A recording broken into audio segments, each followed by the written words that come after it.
ఇండియాలో ఉన్న top 5 monopoly stocks. ఈ స్టాక్స్ గురించి తెలుసుకునే ముందు అసలు మోనోపోలీ స్టాక్స్ అంటే ఏంటి? ఏ కంపెనీస్ అయితే మార్కెట్లో పర్టికులర్ ప్రోడక్ట్ లేదా సర్వీస్ మీద మాక్సిమం కంట్రోల్ అండ్ డామినేషన్ ఉంటుందో ఆ పర్టికులర్ స్టాక్స్ని మోనోపోలీ స్టాక్స్ అంటారు. ఈ మోనోపోలీ స్టాక్స్ వాటి ఇండస్ట్రీలో మార్కెట్ని కంట్రోల్ చేస్తాయి అండ్ వీళ్ళకి ఎలాంటి కాంపిటీటర్స్ ఉండరు అండ్ కస్టమర్స్కి కూడా ఎలాంటి ఆల్టర్నేటివ్ ఆప్షన్స్ వీళ్ళు ఇవ్వరు.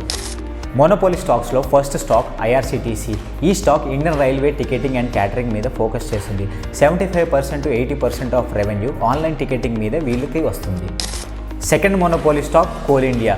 మ్యాక్సిమం ఇండియాలో కోల్ ప్రొడక్షన్ అంతా కూడా ఈ కంపెనీయే చేస్తుంది అండ్ 75 to 80% వరకు రెవెన్యూ కోల్ మీదే వీళ్ళు జనరేట్ చేస్తారు. Third monopoly stock ITC. ఇండియాలో సిగరెట్స్ మీద దాదాపు 80% ఆఫ్ రెవెన్యూని పుల్ చేస్తున్న ఏకైక స్టాక్ ఐటీసీ.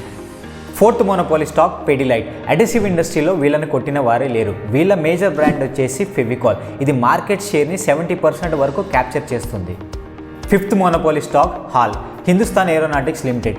ఈ స్టాక్ గవర్నమెంట్కి సంబంధించిన డిఫెన్స్ అండ్ ఏరోనాటిక్స్ ఎక్విప్మెంట్ అంతాన్ని కూడా మ్యానుఫ్యాక్చరింగ్ చేస్తుంది. ఒకవేళ మీరు కనుక ఈ మోనోపోలీ స్టాక్స్లో ఇన్వెస్ట్ చేస్తుంటే వేటిలో ఇన్వెస్ట్ చేస్తున్నారో కామెంట్ చేయండి. ఈ వీడియో కనుక మీకు నచ్చినట్లయితే లైక్ చేయండి, షేర్ చేయండి, సబ్స్క్రైబ్ టు ట్రూ వెల్త్.